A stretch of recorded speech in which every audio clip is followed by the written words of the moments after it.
저는 오늘 이렇게 설교를 준비하면서 한 가지 이런 생각을 해봤어요. 왜 하나님께서 우리에게 이 시간이란 걸 허락하셨을까요?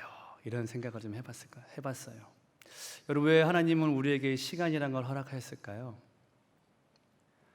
그러면서 자연스럽게 들었던 생각이 어떤 생각이었냐면요, 우리가 시간이 지나야 진정한 맛을 드러내는 게 있죠. 뭐 음식이랄까 포도주랄까, 그런 것들은 어느 정도 숙성의 시간이 지나야 그 진정한 맛과 가치를 안다고 합니다. 그때서야 그 진면목을 알 수 있기 때문이죠. 아마 우리에게도 시간이 지나야 깨닫고 나타낼 수 있는 바로 그러한 가치가 있기 때문에 우리에게 성숙의 시간을 허락하신 건 아닐까, 그런 생각을 해보게 됐어요. 예전에 우리 목자님들과 같이 성경 공부를 할 텐데요, 그때 공통의 질문이 하나 있었어요. 그 질문이 뭐였냐면요, 지금까지 부모님에게 들었던 말 중에 가장 기억에 남는 말은 어떤 말입니까? 라는 그런 질문이었어요. 많은 분들이 다 이게 대답을 하셨죠. 나에게 부모님이 어떤 말씀을 하셨지, 이렇게 생각을 했는데요, 많은 분들이 대답을 하셨는데 그 중에 기억에 남는 대답이 아직도 제 머릿속에 있어요. 그건 무엇이냐면요, 바로 아가란 단어였습니다. 아가라는 호칭. 그 아버님은 당신을, 나이가 지긋이 드셨음에도 불구하고 당신을 부를 때는 아가라고 이렇게 애칭을 담아서 이렇게 호칭을 했다고 하더라고요. 그런데 그 호칭이 아직도 그분의 가슴속에 이렇게 쫙 따뜻하게 담겨진 이유는 무엇이냐면요, 이제 그분이 그 아버지의 나이가 돼서 그때 그 아버지가 불렀던 아가란 호칭을 생각하면 생각할수록 거기에 아버님의 사랑과 보살핌과 애틋함이 있다는 것을 새삼스럽게 느끼게 되기 때문에 더 아버지가 그립고 그 말씀이 생각난다는 바로 그런 이야기를 들은 적이 있습니다. 여러분, 그런데 이런 숙성의 시간, 우리의 성숙의 시간은 우리 신앙에 있어서도 마찬가지인 것 같아요. 우리가 신앙생활을 하다 보면은 하나님과의 교제를 통하여서 하나님의 사랑을 느끼게 됩니다. 그래서 나는 어떤 하나님을 만났다라고 하는 자신만의 어떤 그러한 조그만 간증이 다 있게 되죠. 그런데 여러분들이 만약에 내가 하나님을 이런 하나님이다라고 만약에 표현을 한다면 여러분들은 하나님을 어떤 하나님이라고 표현하고 싶으세요? 오늘 우리는 시편 23편을 같이 읽었습니다. 시편 기자는 이 하나님을 한마디의 단어로 표현하고 있어요. 이제 이 시편 23편을 이제 차례대로 살펴볼 텐데요, 저는 특별히 시편 23편을 여러분 우리가 많이 들었고 익히 잘 아는 시편입니다. 그래서 여러 가지 주석과 여러 가지 여러분들이 지식을 알고 계실 텐데요, 저는 무엇보다 이 시편을 다윗의 삶 속으로 가지고 들어가서 다윗의 삶 속에서 이 시편을 같이 조망하고 싶어요. 그때서야 이 시편의 진면목을 발견할 수 있다고 저는 믿습니다. 찰스 스펄전 목사님은 시편 23편을 시편의 진주라고 표현을 했습니다. 왜 그랬을까요? 그것은 다윗의 인생이 그 시편에 녹아 들어갔음은 물론이고 그 시편을 다윗의 삶 속에서 하나하나 조망하고 꺼내어 볼 때 그 시편의 진정한 가치를 알 수 있기 때문이죠. 그래서 다시 한번 말씀을 드리지만 저는 여러분들과 같이 이 시편 23편을 읽으면서 다윗의 삶 속에 들어가서 이 시편의 한 절 한 절을 살펴보는 좀 그런 시간을 갖고자 합니다. 여러분, 이제 우리 시편 23편을 볼 텐데요, 여러분 1절을 보면은 다윗이 이렇게 이야기를 합니다. 우리 한번 1절 같이 한번 읽어볼까요? 시작.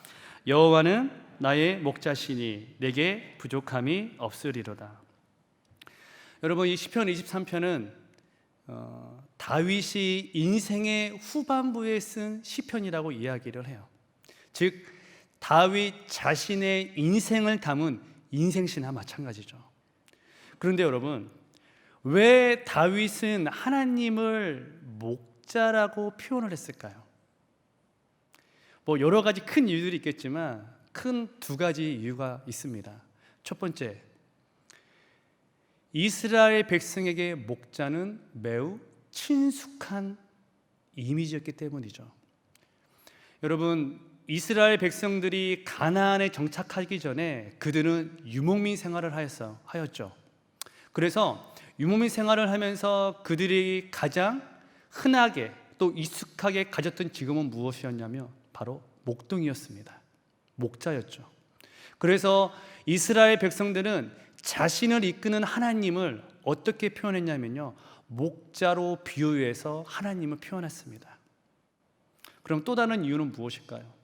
저는 개인적으로 이 두 번째 이유가 조금 더 합당한 이유라고 믿는데요, 그것은 다윗이 목동이었기 때문입니다. 다윗은 목동으로서 양을 어떻게 키우는지 경험으로, 지식으로 알았던 자가 바로 다윗이었죠. 그래서 여러분, 다윗이 목동으로서 양을 키워봤기 때문에 자신의 삶을 목자가 양을 치듯 이끌었던 하나님을 알았던 그 다윗은 그 사랑을 무엇으로 표현했냐면요, 바로 목자와 양의 관계로 자신을 표현했다는 것입니다. 왜 그러냐면요, 다윗은 목동으로서 양을 한 마리 치는데, 양을 꼴을 먹이는데 얼마나 많은 사랑과 섬김과 희생이 필요한지 알았기 때문이죠. 여러분, 우리 한번 같이 상상해 봅시다. 만약에 여러분들이 양을 풀밭에서 친다라고 생각할 때 여러분 어떤 게 상상이 좀 떠오르십니까? 딱 드는 생각은 이 생각이죠. 푸른 초장이 딱 있어요. 그리고 수많은 양떼들이 이렇게 옹기종기 3, 4, 5에 모여서 열심히 이렇게 풀을 뜯는 그런 모습들을 우리가 상상해 보게 됩니다.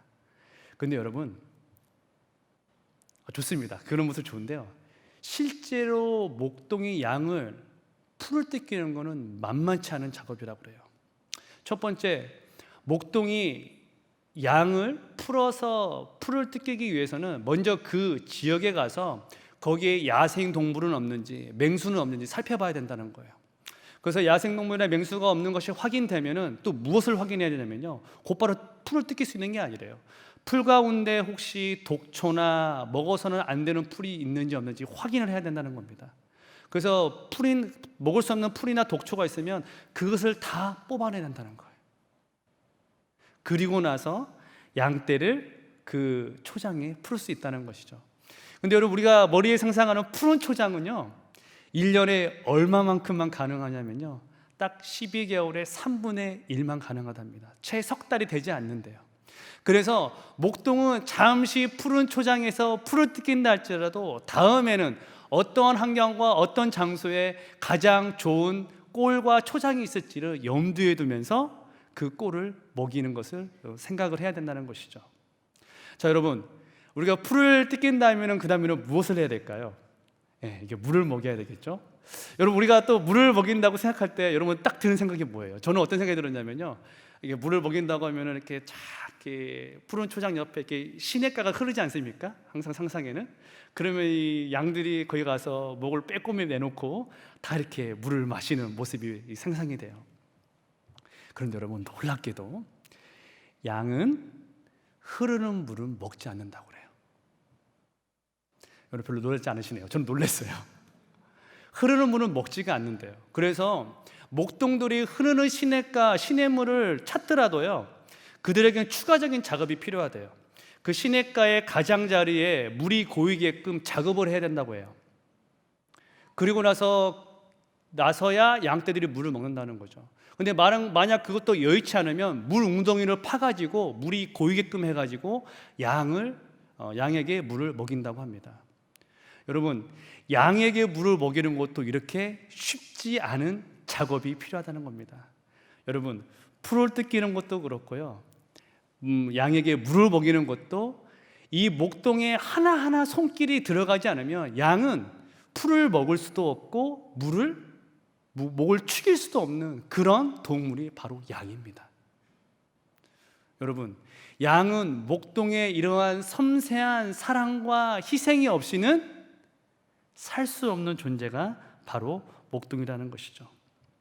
그런데 여러분, 이 양들이 첫 번째로 풀을 충분히 먹고 그 다음에 물을 충분히 먹고 목을 축일 때야 비로소 무엇을 하냐면요, 풀밭에 몸을 누인다고 그래요. 그냥 여러분, 우리는 그냥 피곤하면 풀밭에 누운다고 생각하지만 절대 그렇지 않다는 거예요. 자신의 배가 든든히 차야 그때서야 풀밭에 누운다고요. 그래서 여러분, 그 경험을 알았던 다윗은 2절에 이렇게 말을 합니다. 우리 2절도 한번 다 같이 한번 읽어보도록 하겠습니다. 시작. 그가 나를 푸른 풀밭에 누이시며 쉴만한 물가로 인도하시는 도다. 여러분, 다윗은 이것을 목동으로 체험적으로 알고 있었습니다. 이렇게 해줘야만 양떼들이 풀밭에 눕는다는 걸 알고 있었다는 거예요. 그런데 자신의 인생을 돌아보니 여호와 하나님께서 자신의 먹는 것, 목을 축이는 것, 그리고 그 풀밭에 눕는 것 그 하나하나조차 여호와 대신, 목자 대신 여호와의 손길이 그 어느 것 하나 미치지 않은 게 없다는 것을 다윗은 깨닫게 되었다는 것입니다. 여러분, 이런 사랑을 느껴보신 적 있으신가요? 하나님의 그 무조건적인 사랑, 희생적인 사랑이 없으면 한시도 살 수 없는 바로 우리가, 그 사랑을 여러분, 우리가 느껴본 적이 있는지 우리 자신에게 물어봤으면 좋겠어요. 다윗은 이러한 사랑의 경험, 체험이 있었습니다. 그래서 여러분, 그 사랑의 고백, 사랑의 감탄을 3절에서 이렇게 이야기를 합니다. 3절 제가 읽겠습니다. 내 영혼을 소생시키시고, 이 희생적인, 조건적인, 무조건적인 사랑을 맛보고 나자 다윗은 뭐라고 말하냐? 내 영혼을 소생시켰다고 분명히 이야기를 해요. 근데 여러분, 내 영혼을 소생시켰다는 이 뜻이 원문에 가깝게 해석된다면 어떤 해석이냐면요, 내 전 존재를 새롭게 하셨다라는 뜻입니다.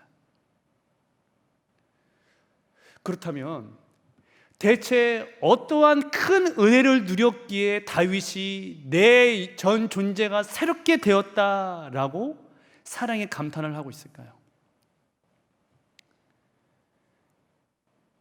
바로 여러분, 그 다음 절에 그 이야기가 나옵니다.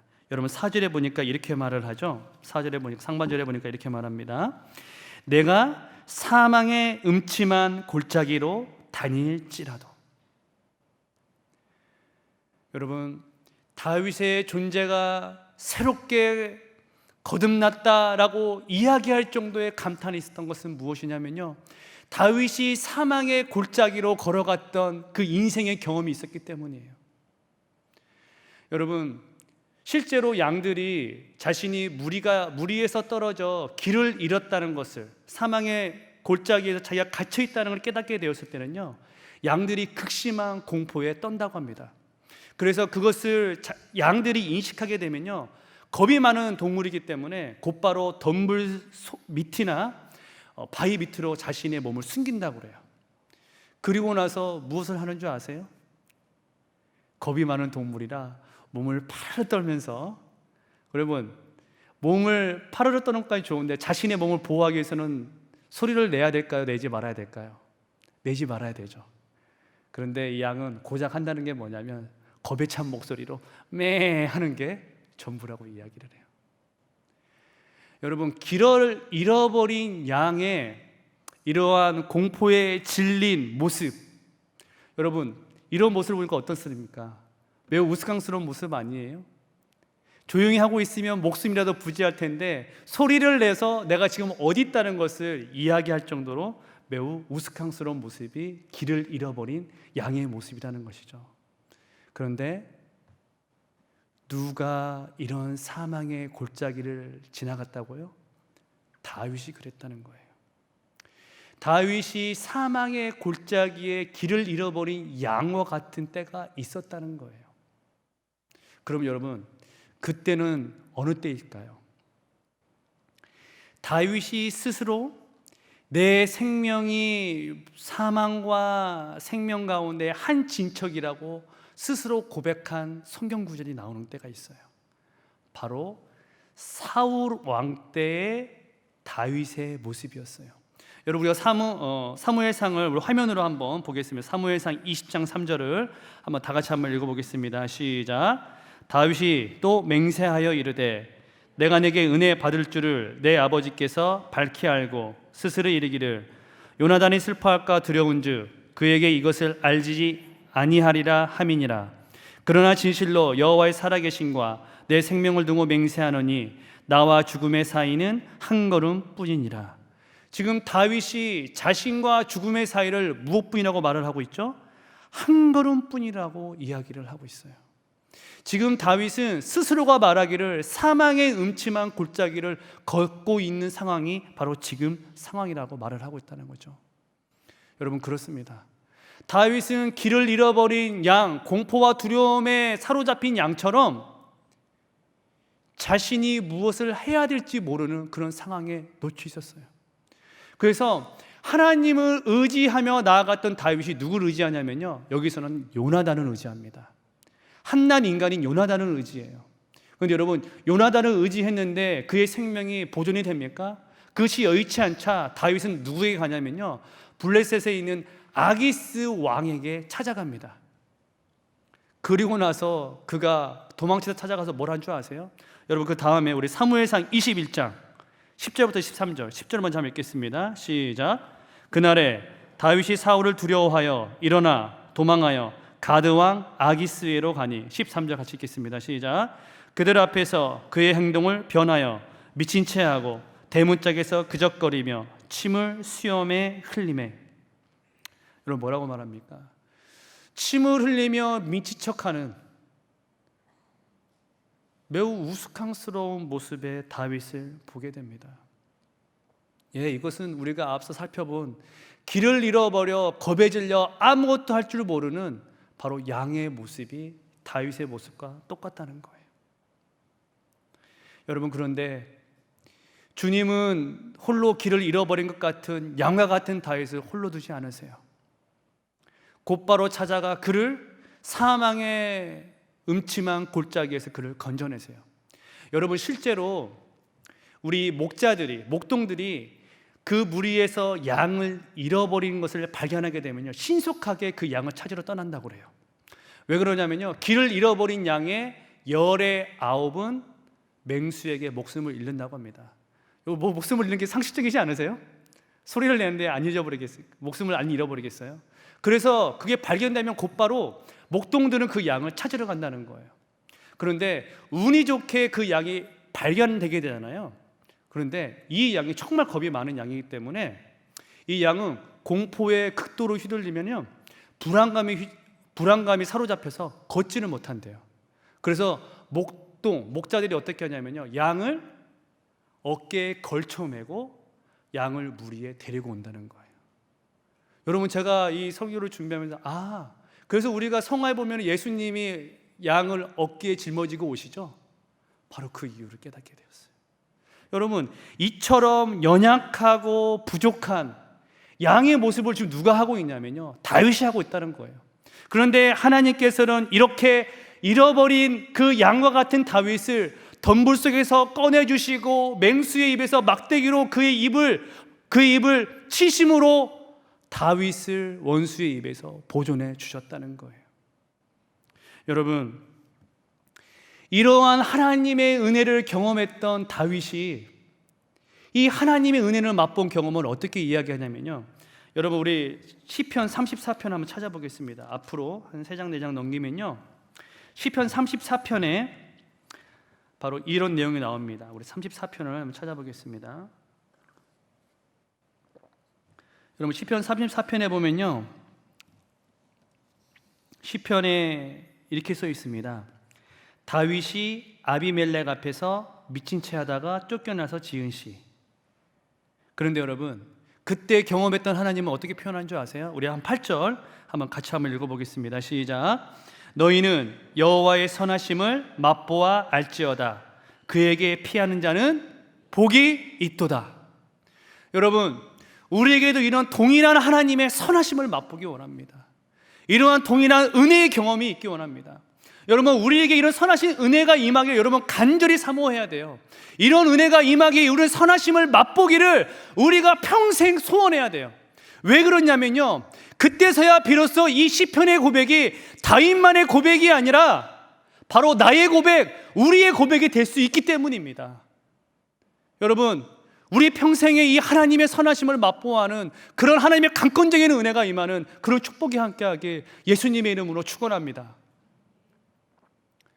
여러분, 그런데요, 이 놀라운 은혜의 경험을 한 다윗이 그 은혜의 하이라이트, 그 절정을 어떻게 표현하냐면요, 여러분 그 다음 절 5절 한번 다 같이 한번 읽어볼까요? 5절 한번, 우리 23편 5절입니다 23편 다시 한번 돌아오셔서 23편 5절 다시 한번 읽어보겠습니다. 시작. 주께서 내 원수의 목전에서 내게 상을 차려주시고 기름을 내 머리에 부으셨으니 내 잔이 넘치나이다. 여러분, 그 은혜의 절정을 뭐라고 표현하고 있어요? 원수의 목전에 내게 상을 차려주시고 기름을 내 머리에 부으니 내 잔이 넘치나이다, 이렇게 표현을 해요. 여러분, 그런데 말입니다, 뭔가 여러분 이상하지 않으세요? 이 표현이? 저만 이상한 걸로 생각하겠습니다.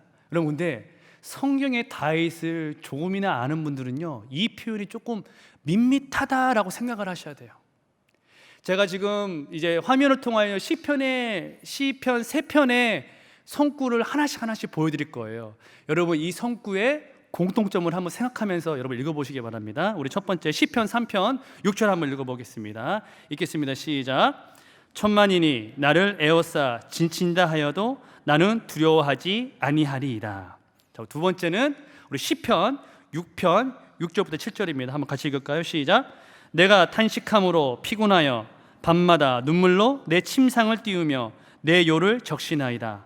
내 눈이 근심으로 말미암아 쇠하며 내 모든 대적으로 말미암아 어두워졌나이다.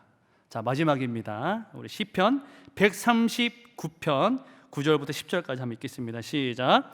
내가 새벽 날개를 치며 바다 끝에 가서 거주할지라도 거기서도 주의 손이 나를 인도하시며 주의 오른손이 나를 붙드시리이다.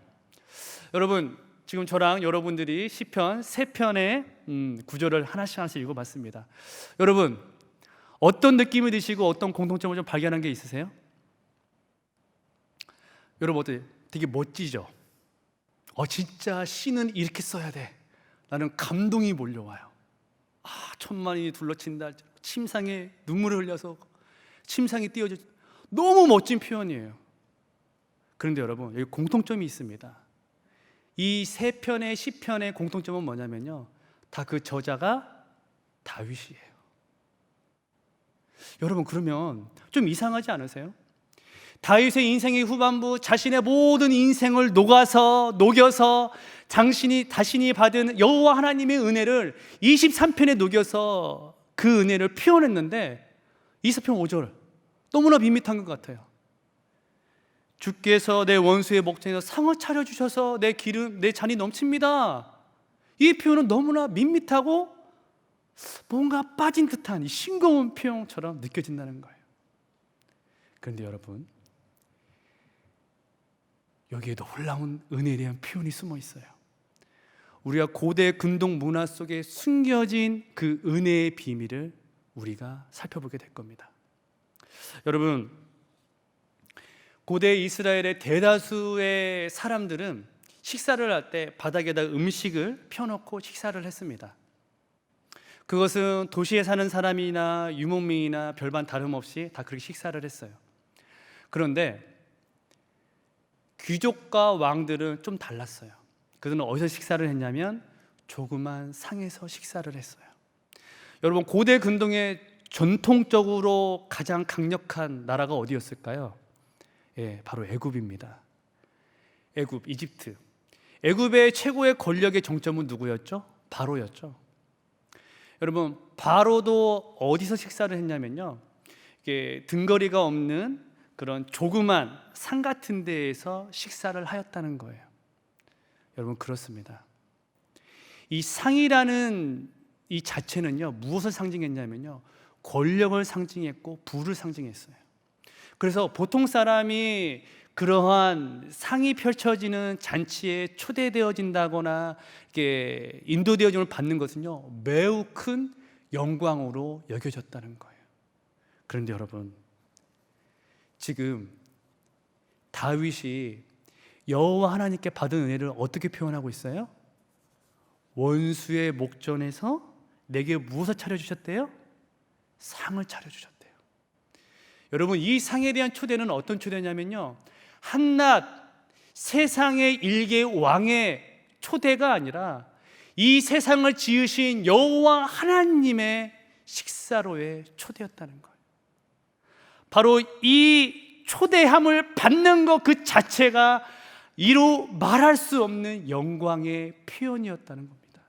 그래서 다윗이 그 은혜의 절정을 뭐라고 말하고 있냐면요, 내가 하나님의 식사의 상에 초대를 받았노라 라고 고백하고 있다는 거예요. 그렇다면 여러분, 우리는 하나 더 물어봐야 돼요. 그러면 다윗은 어떤 자격이 있었기 때문에, 귀족이었기 때문에, 아니면 어디 나라 대사였기 때문에 그 식사에 초대를 받은 겁니까? 아니에요. 아무 자격 없었습니다. 그의 다윗의 인생은 아무런 자격 없는 인생이었지만 그저 하나님의 택하신 은혜로 여호와 앞에 식사의 초대함을 받았다는 거예요. 여러분, 소년 다윗의 직업이 뭐라고 말씀드렸죠? 목동이었습니다. 우리가 목동을 생각하면 되게 낭만적이에요. 목가적입니다. 하지만 여러분, 실제로 목동은 3D 업종이었어요. 위험하고 더럽고 아무도 하려고 하지 않는, 여러분, 목동 다윗이 그런 처지에 있었던 자였어요. 또한 그의 집에서는 그는 어떤 자로 대접받았습니까? 그는 집에서조차 아들 대접을 받지 못했어요. 그 단서를 사무엘이 다윗에게 기름 부으러 갔을 때 우리가 찾아볼 수 있는데요, 사무엘이 다윗의 아버지 이새를 불러서 그 모든 아들들을 사무엘 앞에 지나가게 합니다. 그런데 하나님이 아무도 선택하지 않으시는 거예요.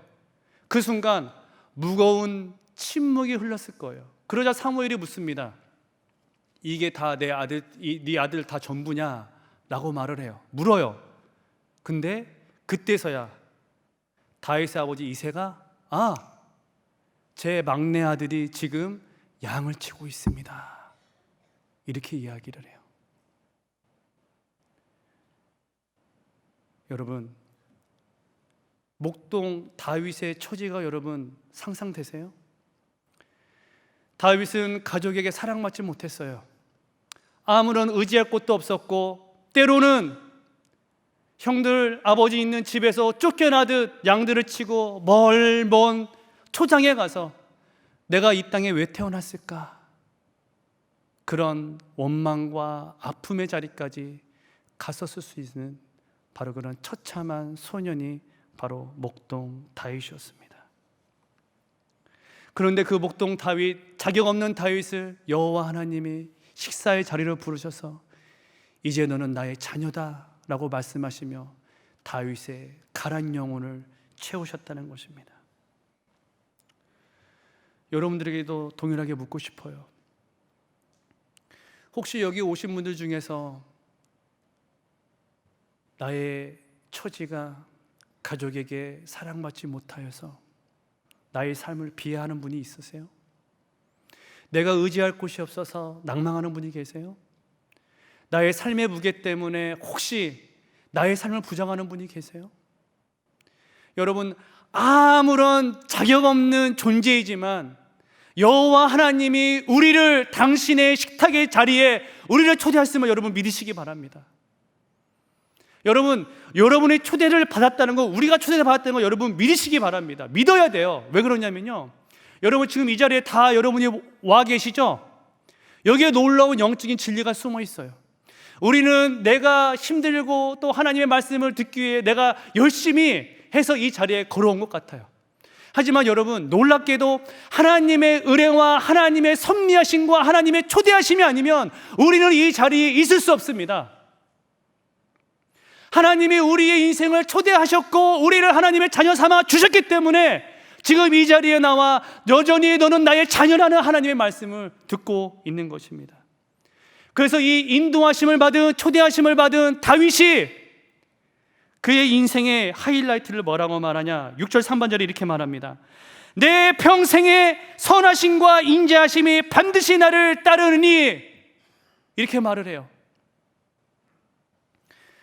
여러분, 다윗은 자격 없다고 말했습니다. 아니요, 오히려 실제로 그의 삶의 팩트를 보잖아요.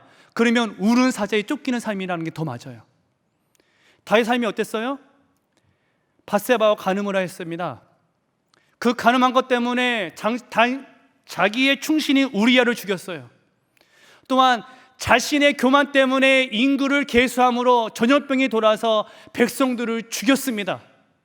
또한 그의 아들 압살롬이 자신을 배신하여서 그의 아들에게 쫓기는 인생을 살았던 자가 다윗의 인생이었어요. 오히려 선하심과 인자하심이 아니라 우는 사자에 쫓기는 삶이고도 남을 인생이 바로 다윗의 인생이었다는 거예요.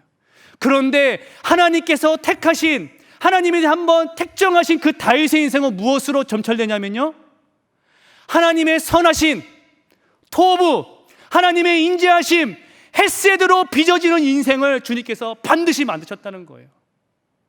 여러분, 우리 인생도 이럴 줄 믿습니다. 우리의 인생도 이런 인생으로 주님께서 만드실 줄 믿습니다. 그래요. 다윗이 뭐라고 고백하냐면요, 6절 하반절에 이렇게 말합니다. 우리 내가 여호와의 집에, 한번 다 같이 한번 읽어보겠습니다. 시작. 내가 여호와의 집에 영원히 살리로다. 내가 여호와의 집에 영원히 살리로다. 이 고백이 우리의 고백되기 바랍니다. 여러분, 이 뜻은 무슨 뜻이냐면, 조금 쉽게 얘기하면요, 내가 여호와의 은혜를 맛본 자로서 여호와의 은혜에 합당한 삶을 살겠노라 라는 고백이 바로 이 고백입니다. 그렇다면 마지막으로 하나 더 물어봅시다. 여러분, 그렇다면요, 여호와의 집에 영원히 사는 인생, 여호와의 은혜에 합당한 인생을 사는 사람은 어떻게 살아가는 걸까요? 그냥 평안합니다, 은혜를 주십시오 라고 살아가는 인생이 은혜를 맛본 자로 살아가는 걸까요? 저는 여기서 성경을 보다가 그 가느다란 실마리를 예수님의 제자에게서 발견하게 되었어요. 여러분, 예수님의 제자 중에서 유일하게 양과 목자로서 그의 삶의 사명을 명령하신 제자가 있어요. 그게 누구냐면요, 3번 부인하자 내 양을 먹이라, 내 양을 치라, 내 양을 먹이라 라고 말씀을 주셨던 바로 베드로입니다. 그런데 여러분, 놀랍게도 베드로가 그의 서신을 통하여서 동일하게 양과 목자장으로 그리스도인을 권면하는 베드로의 서신이 나와요. 여러분, 우리 좀 늦었지만 베드로전서 5장 찾아봅시다. 베드로전서 5장을 다 같이 한번 찾아보도록 하겠습니다. 제가 가지고 있는 신약성경 우리 382쪽에 있습니다. 제 신약성경으로는.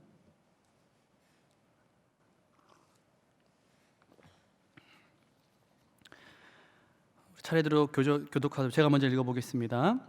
너희 중 장로들에게 권하노니 나는 함께 장로된 자요 그리스도의 고난의 증인이요 나타날 영광에 참여할 자니라. 너희 중에 있는 하나님의 양 무리를 치되 억지로 하지 말고 하나님의 뜻을 따라 자원함으로 하며 더러운 이득을 위하여 하지 말고 기꺼이 하며 맡은 자들에게 주장하는 자세를 하지 말고 양 무리의 본이 되라. 그리하면 목자장이 나타나실 때 시들지 아니하는 영광의 간을 얻으리라. 젊은 자들아, 이와 같이 장로들에게 순종하고 다 서로 겸손으로 허리를 동이라. 하나님은 교만한 자를 대적하시되 겸손한 자들에게는 은혜를 주시느니라. 그러므로 하나님의 능하신 손 아래에서 겸손하라. 때가 되면 너희를 높이시리라. 여러분, 그렇습니다. 여러분, 본문을 자세히 보시면요, 반복되는 단어가 나와요. 어떤 단어인지 눈치채셨죠? 바로 겸손이란 단어입니다. 그렇다면 여러분, 겸손이란 단어, 겸손한 자의 삶은 어떤 삶을 얘기할까요? 이 베드로전서 5장 1절부터 6절에 결론처럼 내려지는 구절이 6절인데요. 우리 6절도 다시 한번 읽어볼까요? 시작. 그러므로 하나님의 능하신 손 아래에서 겸손하라. 때가 되면 너희를 높이시리라. 여러분, 손은 주권, 능력을 상징합니다. 권위를 상징합니다. 그렇다면 이건 무슨 뜻이냐면요, 하나님의 능하신 주권 아래에 내 자신을 낮추라는 거예요. 이것은 다른 말로 얘기를 하면요, 하나님의 주권을 인정하는 삶을 사는 게 겸손한 자의 삶이라는 거예요. 그렇습니다. 여러분, 목자 대신 주님을 따라가는 삶은 어떤 삶이냐면요, 내 인생의 여호와의 주권을 인정함으로 내가 주님의 명령 앞에 순종하며 살아가는 삶이 바로 겸손한 자의 삶, 은혜를 맛본 자의 삶, 주님의 식탁에 초대된 자의 삶, 목자 대신 여호와를 따라가는 삶이라고 우리에게 이야기를 하고 있다는 겁니다. 여러분, 이것을 칼빈은 이렇게 말을 했어요. 겸손한 사람이란 자기 자신의 권세나 지혜나 의에 대한 모든 신뢰를 버리고 하나님께만 모든 선한 것을 구하는 사람이다. 여러분이 겸손의 절정을 우리의 영원한 목자장 되신 예수님께서 보여주셨습니다. 바로 십자가에 매달리심으로 그 절정의 겸손의 절정을 보여주셨던 것이죠. 근데 여러분, 그 예수님의 십자가 지기까지 땀방울이 핏방울이 될 때까지 그 고백이 오늘 또 겸손한 삶을 살겠나 고백하는 우리의 고백되길 바랍니다. 그래서 마지막으로 우리 마태복음 26장 39절 우리 화면을 통하여 다 같이 한번 읽어보도록, 이 고백이 우리 고백되길 원하는 마음으로 다시 한번 읽어보겠습니다. 조금 나아가사 얼굴을 땅에 대시고 엎드려 기도하여 이르시되 내 아버지여, 만일 할만하시거든 이 잔을 내게서 지나가게 하옵소서. 그러나 나의 원대로 마시옵고 아버지의 원대로 하옵소서 하시고. 여러분, 이 고백을 따라가는 그런 은혜가 함께하기 예수님을 축원합니다. 말씀을 마무리하겠습니다. 오늘 시편 기자인 다윗은 자신이 얼마나 은혜 받은 존재인지를 시로 고백했습니다. 그 은혜를 무엇으로 비유했냐면요, 나의 영원한 목자 되신 여호와를 따라가는 양으로서 표현했습니다. 근데 그 은혜의 절정이 무엇을 통하여 증거됐냐? 바로 식탁에 초대받은 바로 다윗의 모습으로 이야기되었다는 것이죠. 여러분, 그 겸손의 절정을 우리 목자 대신, 우리 목자장 대신 예수님께서 친히 보여주셨습니다. 여러분, 높이시는 분도 하나님이시고 낮추시는 분도 하나님이십니다. 하지만 우리가 겸손의 삶을 살아갈 때 때가 되면 우리를 반드시 높이실 줄 믿습니다. 그래서 우리 모두가 여호와 하나님을 바라봄으로 우리의 모든 삶이 여호와의 식탁에 초대받은 자의 사람으로 살아가는 그런 은혜가 함께하기 예수님의 이름으로 축원합니다. 우리 다 같이 일어나셔서 우리 말씀을 기억하며 찬양하도록 하겠습니다. 하나님의 사랑을 사모하는 자, 하나님의 평안을 바라보는 자. 우리 찬양을 고백할 때 하나님, 내가 하나님 앞에 겸손한 삶 살아가기 원합니다. 은혜를 맛본 자로 살아가기 원합니다. 하나님의 사랑 앞에 순종하는 삶을 살아가게 해달라고 우리 그런 마음 다가 찬양하도록 하겠습니다. 하나님의 사랑을 사모하는 하나님의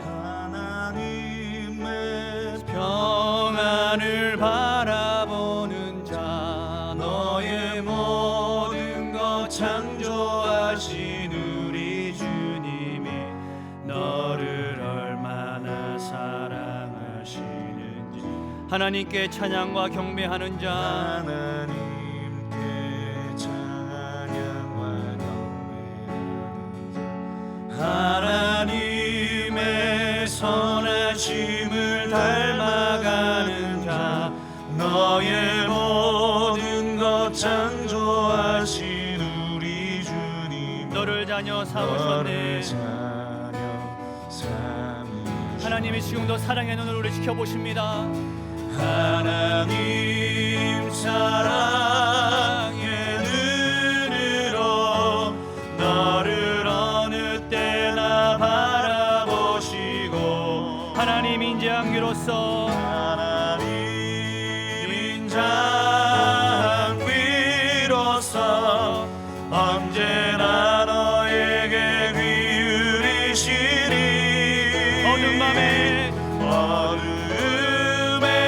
밝은 빛을 비춰주시고 너의 작은 신음에도 응답하시니 너를 어느 곳에 있든지 주를 향하고 주만 바라보시라. 한 번 더 찬양합니다. 하나님의 사랑을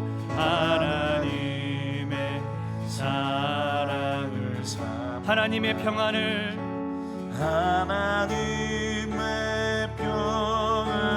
바라보는 자, 너의 모든 것 창조하신 우리 주님이 너를 얼마나 사랑하시는지 하나님과 찬양과 경배하는 자, 하나님께 찬양과 하나님의 선하심을 닮아가는 자, 하나님의 인자심을 남아가는 자 너의 모든 것 창조하신 우리 주님이 너를 자녀 삼으셨네.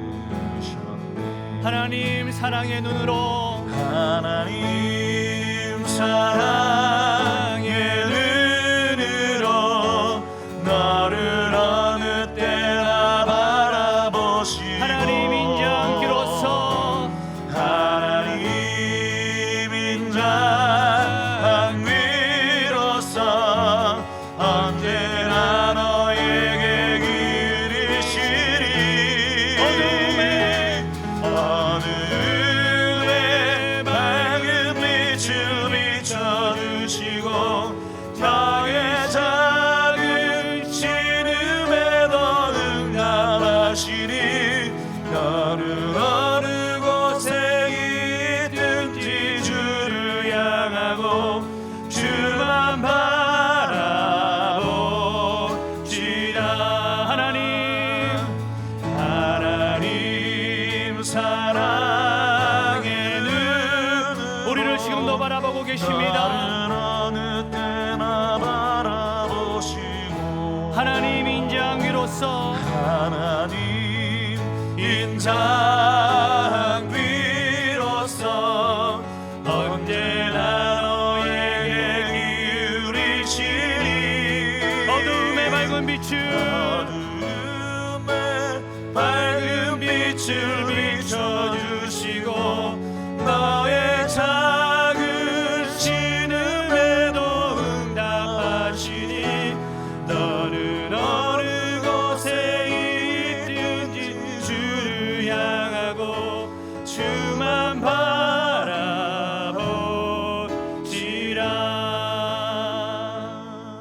여러분 이 시간 다 같이 한번 간절한 마음으로 기도했으면 좋겠습니다. 여러분 나의 모습을 바라보면 아무 자격 없기에 내가 어떻게 하나님의 자녀가 될 수 있을까 의구심이 드는 게 우리 인생입니다. 하지만 하나님은 아무런 조건 없는 우리를 택하셔서 하나님의 자녀 삼아 주셨습니다.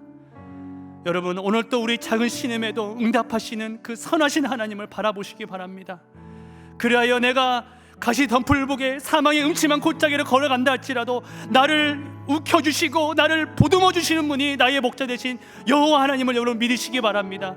그래요 다시 한번 하나님 나를 사망의 음침한 골짜기에서 건져내 주시고 온전히 나의 평생에 나의 선하심 주님의 선하심과 인자하심이 나를 따를 것이라는 고백이 내 평생에 있게 해달라고 그러므로 내가 하나님을 따라가는 하나님의 귀한 자녀 되게 해달라고 이제 다 같이 한번 마지막으로 주여 한번 외치고 다 같이 한번 기도하시다가 인생 돌아가도록 하겠습니다.